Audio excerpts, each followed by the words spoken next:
नमस्कार दोस्तों, आज के इस वीडियो में हम बात करने वाले हैं लोकसभा चुनाव की। जी हां दोस्तों, लोकसभा चुनाव में किसकी बनेगी सरकार, कौन बनेगा देश का अगला प्रधानमंत्री। दोस्तों आपको बता दें कि एक तरफ जहां राहुल गांधी लगातार ये दावा कर रहे हैं कि 2029 से पहले बीजेपी की सरकार गिर जाएगी, वहीं दूसरी तरफ कांग्रेस पार्टी से अलग बीजेपी एक राष्ट्र एक चुनाव में अपना समय लगा रही है। यानी वो चाहती है कि फिर से एक राष्ट्र एक चुनाव हो जाए। बता दें, बीजेपी ने इसके पीछे तर्क दिया कि इससे समय भी बचेगा और धन भी बचेगा। 1967 तक देश में एक साथ होते थे चुनाव। अगर देश के अंदर एक साथ चुनाव होंगे तो देश की तरक्की भी बहुत तेजी से होगी और साथ ही देश अब जापान को पीछे छोड़ तीसरी अर्थव्यवस्था बन सकता है। जी हां दोस्तों, लोकसभा चुनाव में किसकी बनेगी सरकार, कौन बनेगा देश का अगला प्रधानमंत्री, क्या देश में फिर से बीजेपी की सरकार बन सकती है, ये 5 साल बीजेपी की सरकार चल पाएगी। आज के इस वीडियो में हम संपूर्ण बातों पर नजर करने वाले हैं। बस आप वीडियो में अंत तक बने रहिएगा। वीडियो को लाइक, चैनल को सब्सक्राइब और घंटी के बटन को याद से दबाइएगा, क्योंकि वीडियो को लाइक करना, लाल बटन दबाकर चैनल को सब्सक्राइब करना और घंटी के बटन को दबाना तीनों बिल्कुल फ्री होता है।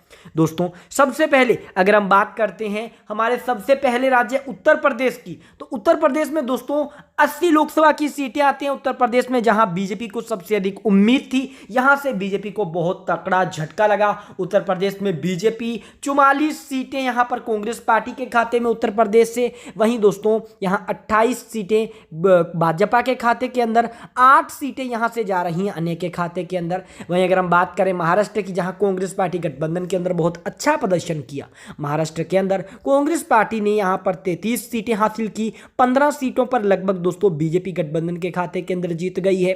वहीं दोस्तों यहां पर जो असली जीत गई है वो दोस्तों कांग्रेस पार्टी गठबंधन के खाते के अंदर महाराष्ट्र से गई है। वहीं अगर हम बात करें आंध्र प्रदेश की, आंध्र प्रदेश में दोस्तों लगभग 5 सीटों पर तो जीत जा रही है बीजेपी की। वहीं दोस्तों 20 सीटों पर अन्य के खाते में जीत जाने की संभावना। वहीं बात अगर पश्चिम बंगाल की करें, जहां बीजेपी लगातार दावा कर रही है कि हम बहुत अच्छा प्रदर्शन करेंगे, लेकिन अगर वर्तमान में चुनाव हो जाते हैं तो यहां पर कांग्रेस गठबंधन में टीएमसी, कांग्रेस पार्टी, सीपीआईएम मिलकर 30 सीटें, 12 ही सीटों पर यहां बीजेपी जीत हासिल कर पाएगी।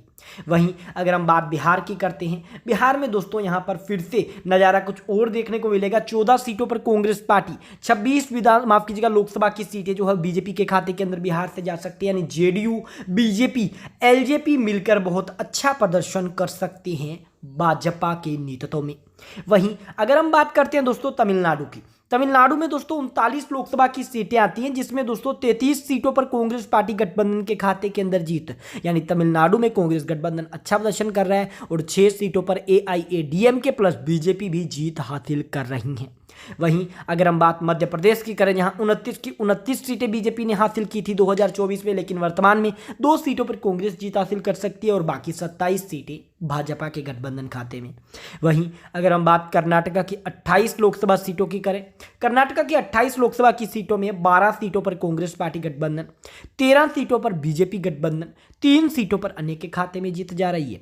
वहीं अगर हम बात करते हैं दोस्तों गुजरात की 26 लोकसभा सीटों की, गुजरात की 26 लोकसभा सीटों में से यहां वैसे तो कांग्रेस पार्टी से बीजेपी बहुत अधिक मजबूत है, लेकिन बीजेपी के यहां 2 सीटें कांग्रेस भी हासिल कर रही है। वहीं 14 लोकसभा की सीटें बीजेपी।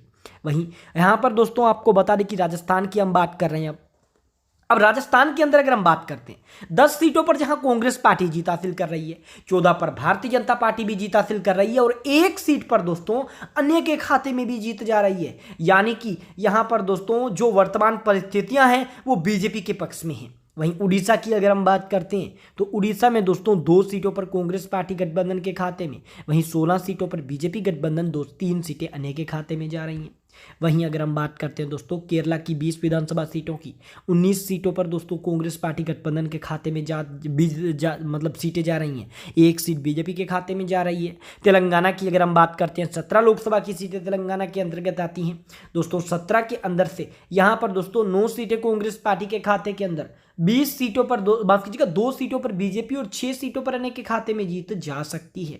वहीं दोस्तों अगर हम बात करते हैं अगले राज्य की हम बात कर रहे हैं जो कि असम है। असम बहुत अधिक यहाँ पर अलग दृष्टि से देखा जाता है भारत में, क्योंकि असम बहुत एक अच्छा देश है जिसके अंदर बीजेपी का बहुत अधिक बोलबाला है। 12 सीटें बीजेपी, 2 सीटें मात्र कांग्रेस पार्टी।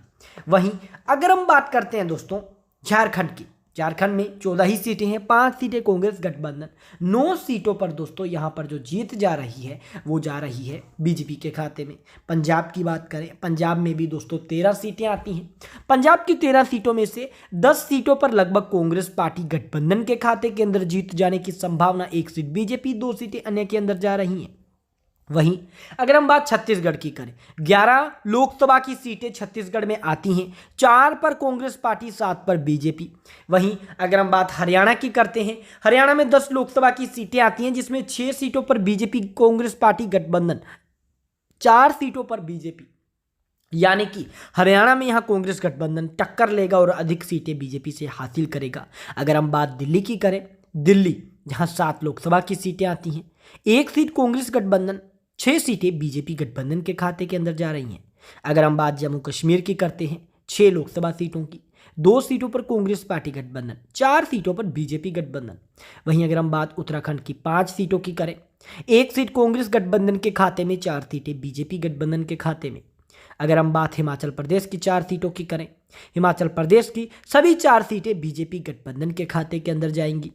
अगर हम बात अरुणाचल प्रदेश की करें, जहां बीजेपी जेडीयू अकेले चुनाव लड़ते हैं, 1 सीट बीजेपी, वहीं 1 ही सीट अन्य के खाते में जा रही है।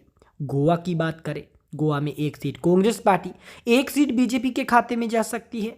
वहीं अगर हम बात करते हैं दोस्तों त्रिपुरा की 2 विधानसभा सीटों की, त्रिपुरा के अंदर दोनों की दोनों सीटें बीजेपी हासिल कर सकती है। अगर हम बात करते हैं दोस्तों मणिपुर की, जहां अब तक भी दंगे समाप्त नहीं हुए, स्थितियां कंट्रोल में नहीं आई हैं, 1 seat Congress party, 1 seat BJP के खाते में। हालांकि इसकी हम पुष्टि नहीं करते कि अब तक दंगे समाप्त हुए हैं या नहीं, लेकिन ये दावा कांग्रेस पार्टी करती है। मेघालय की 2 सीटों की अगर हम बात करें तो यहाँ पर दोनों की दोनों सीटें अन्य के खाते में जा रही।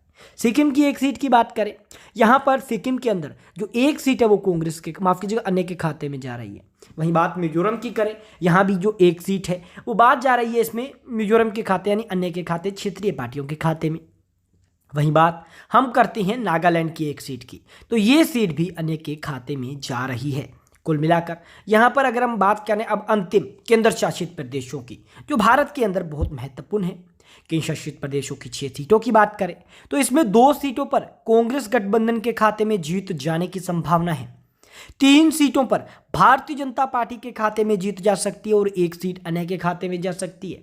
यानी कि अब हमने बात की सभी 543 लोकसभा सीटों की। अब सभी 543 लोकसभा सीटों में एक बात तो संपूर्ण स्पष्ट हो गई है कि कांग्रेस पार्टी, बीजेपी दोनों में इस बार कड़ी टक्कर रहेगी। त्रिशंकु विधानसभा के जो आसार हैं वो बनने के सबसे अधिक ज़्यादा देखने को मिल रहे हैं, क्योंकि यहाँ पर ना किसी को बहुमत मिल सकता है और हो भी सकता है कि बीजेपी को एक मामूली बहुमत मिल जाए या कांग्रेस को एक मामूली बहुमत मिल जाए। आपके अनुसार किसकी सरकार बनेगी, हमें कमेंट में बताएं। वीडियो को लाइक, चैनल को सब्सक्राइब करें।